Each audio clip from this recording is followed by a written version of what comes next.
చేసినటువంటి ఒక గొప్ప ప్రధాని మన్మోహన్ సింగ్ గారు అధ్యక్ష. వారు చేసినటువంటి సేవను యావత్ తెలంగాణ ప్రజలందరూ కూడా తెలంగాణ రాష్ట్రం ఉన్నంతకాలం గుర్తు చేసుకుంటుందని చెప్పి ఈ సందర్భంగా మీ అందరికీ మనవి చేస్తా ఉన్నాను అధ్యక్ష. అట్లాగే దేశంలో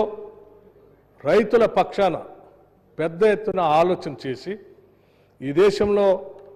రైతులు పెట్టుబడి కోసం వారు తీసుకున్నటువంటి రుణాలు భారమై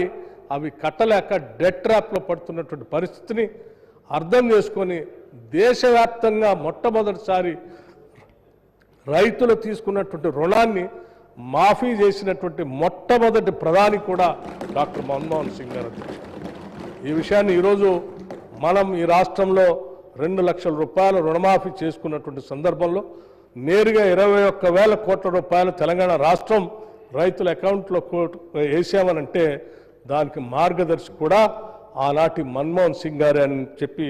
ఈ సందర్భంగా మనందరం గుర్తు చేసుకుంటూ మరొకసారి వారి ఆత్మకి శాంతి కలగాలని వారి కుటుంబ సభ్యులందరికీ కూడా నా ప్రగాఢమైనటువంటి సానుభూతి తెలియజేస్తూ సభానాయకులు ప్రవేశపెట్టినటువంటి ఈ తీర్మానానికి ముఖ్యంగా భారతరత్న ఇవ్వాలని చెప్పినటువంటి అంశాన్ని ఏకగ్రీవంగా సభలో ఉన్నటువంటి సభ్యులు అందరూ కూడా దానికి ఆమోదం తెలపాలని, అట్లాగే ఒక ప్రముఖమైనటువంటి ప్రాంతంలో వారి విగ్రహాన్ని పెట్టాలని చెప్పి గౌరవ ముఖ్యమంత్రి గారు చెప్పినటువంటి అంశాన్ని కూడా అందరం సానుకూలంగా స్పందించి దానికి ఆమోదం తెలపాలని చెప్పి మీ అందరినీ కోరుతూ మరొకసారి వారి ఆత్మకి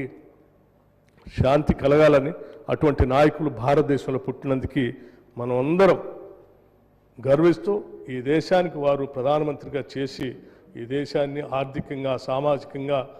ప్రపంచ దేశాల్లో నిలబెట్టే విధంగా వారు చేసినటువంటి విధానాలన్నీ కూడా మనకు ఆదర్శంగా తీసుకొని ముందుకు పోదామని తెలియజేస్తూ నేను ముగిస్తా ఉన్నాను అధ్యక్ష. ధన్యవాదాలు.